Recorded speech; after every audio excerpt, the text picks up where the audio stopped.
Okay, so everyone, inabot ako ng 45 minutes. So at 45 minutes, 85 ang pulse ko.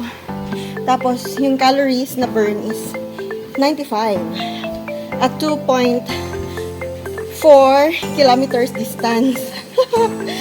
Oh my God. Nakakapagod na ito. But okay lang kasi for 45 minutes, sobrang pawis ko na guys. Super talaga mga pawis dito. Oh. Nakaka-burn talaga ng fats. Okay? So yan ang latest update. So everyday ako magte-treadmill. Okay? Okay, so yun lang muna for today.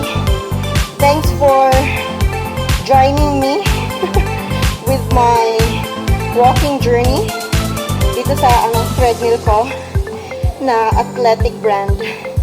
So, see you next time. Bukas ulit. Tignan ko kung ilang kilograms ang mabawas sa timbang ko for 1 week. With, siguro, once a day lang ako mag-treadmill during morning para pagkatapos ko mag-treadmill is makatulog na ako agad. Okay? So, nakakatulong din ito na makatulong ng mahimbing.